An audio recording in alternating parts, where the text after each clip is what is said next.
मूरत संवारने में बिगड़ती चली गई। मूरत संवारने में बिगड़ती चली गई, पहले से हो गया है जहां और भी खराब। रोशन हुए चिराग तो आंखें चली गई, रोशन हुए चिराग तो आंखें चली गई, अंधों को रोशनी का गुमा और भी खराब।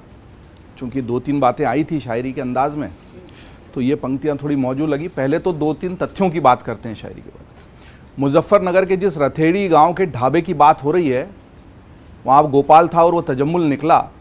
उसमें एक महत्वपूर्ण और बड़ा तथ्य है कि दरअसल उस ढाबे का जो मालिक है वो हिंदू ही, केवल उसका जो नौकर है वो तजम्मुल था और उसको मालिक नहीं कहा था कि तू गोपाल बन के यहाँ काम करना।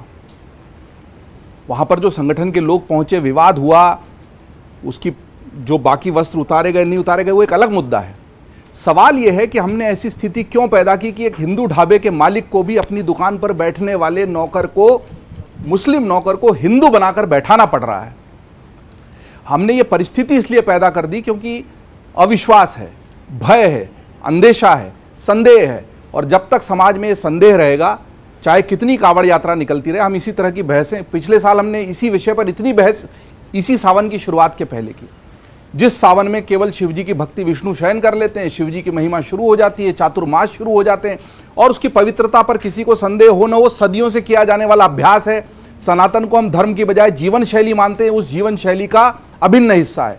जैसे कुरीतियां आती रही हैं, वो कुरीतियां अन्य दूसरे पद्धतियों में भी आई, इसमें भी आई। उन कुरीतियों पर अलग से हम बहस कर सकते हैं कि जो कांवड़ यात्रा में जाने वाले लोग, कितना पवित्र भाव है उसका, उस भाव पे हम बात नहीं कर रहे कि अलग अलग नदियों का, अलग अलग स्थानों का जल ले जाकर शिवजी का अभिषेक किया जाए, क्योंकि ये शिवजी की आराधना का मास है, शिवजी की आराधना का पर्व है। विष्णु शयन के बाद शिव जागृति और शिव की सत्ता सौंप दी गई है ना भाई। जो हमारे, जिनको हम मानते हैं ना भाई, उसको आप तथ्य माने नहीं माने, इतिहास माने, पुराण माने, वेद माने, मान्यता माने, धर्म माने, मान्यता यही है कि विष्णु जी ने शयन किया, आप सत्ता की पूरी जो चाबी है, संचालन की जिम्मेदारी शिवजी को सौंपी। सबने कहा कि सब जगह का जल ले जाकर शिवजी का अभिषेक किया जाए, और वो अभिषेक करने का जो भाव है, परंपरा है, वो कितनी सुंदर है।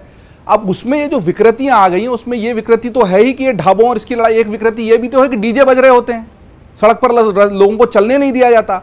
इसी में कुछ ऐसे असामाजिक तत्व भी शामिल हो जाते हैं जो रास्ते पर मारपीट करते हैं।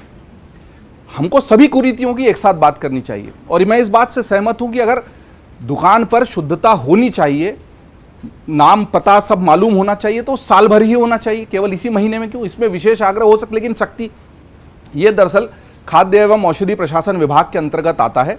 और विनोद जी ठीक कह रहे हैं, आज ही की खबर हमारे अमर उजाला में ही हमने हमारे लखनऊ जो ब्यूरो है उसके माध्यम से प्रकाशित की। उसमें ये आदेश जारी कर दिया गया है कि नाम लिखना अनिवार्य नहीं, लिख दिया जाए तो अच्छा, लेकिन एक QR कोड लगाना अनिवार्य है। वो QR कोड का प्रपत्र जारी कर दिया गया है। उस QR कोड को कोई भी स्कैन करे, अगर रास्ते, आजकल सभी के पास मोबाइल होते हैं, कांवड़िया हो, कोई भी हो, ऐसे ही टूरिस्ट भी जा रहा है, ढाबे पे खाना खा रहा है, तो उसको अगर स्कैन करेगा तो उसको एकदम वास्तविक जानकारी उस ढाबे की मिल जाएगी। ये QR कोड लगाना अनिवार्य कर दिया गया है। जागरूकता भी फैलाई जा रही है। दिक्कत क्या होती है कि जब हमको समाज में ऐसी स्थिति दिखाई देती है कि लोग छुप कर, अपनी पहचान को छुपा कर कोई काम कर रहे होते हैं। पहचान छुपाना गलत है, और उस पहचान को छुपाने की वजह उनकी भी गहराई में जाना पड़ेगा, तो शायद हम बेहतर तरीके से। रही बात आपने जो कहा कि सरकार, देखिए सरकार तो सत्ता में कैसे पहुंची है, केवल कांवड़ को कंधे पर रख के थोड़े पहुंची है, वो तो राजनीति करके ही पहुंची है ना। तो राजनीतिक अंश उन निर्णयों में रहेगा जो सरकार लेती है, वो अपने वोट बैंक को, किन लोगों को, लेकिन इसमें अगर एक व्यापक समाज है जिसको ऐसा लगता है कि शायद उनके हितों की अनदेखी हुई, यात्रा मार्ग पर उनको जो एक बहुत अच्छा सवाल, चाहे वो विपक्ष कल अखिलेश यादव ने पूछा था, ये भी पूछा जा सकता है कि वो जब सरकार में थे तब उन्होंने क्यों नहीं किया, लेकिन उन्होंने कहा कि एक अलग ही यात्रा मार्ग क्यों नहीं, वो कितना व्यावहारिक है। यात्रा केवल एक मार्ग से नहीं जाती, कई राज्यों से, अलग अलग जगहों से अलग अलग तरीके से निकलती है। लेकिन अगर ऐसी सुविधा देनी ही है आपको, तो कितनी व्यवहारिक होगी, और फिर उस यात्रा मार्ग का साल भर क्या उपयोग होगा, और वो पैसा जो आप खर्चा कर रहे हैं वो तो जनता का, टैक्स पेयर का पैसा है ना। तो इस तरह की बातें उलझुल राजनीति के बहाने से, राजनीति की आड़ में लोग करते हैं, केवल इसलिए कि उनको निशाना साधना है। जब वो स्वयं सत्ता में बैठे होते हैं तो इस मामले में क्या निर्णय ले रहे होते हैं वो सबके सामने है। तो एक मूल बात यह है कि आस्था का विषय है, परंपरा का विषय है, सनातन की जीवन शैली के प्रवाह का विषय है। अब उसमें अगर दिक्कत यह है कि भाई हम, अगर आप ये वीडियो YouTube पर देख रहे हैं तो हमारे चैनल को सब्सक्राइब कर बेल आइकन दबाएं, और Facebook पर देख रहे हैं तो हमारे पेज को लाइक करें।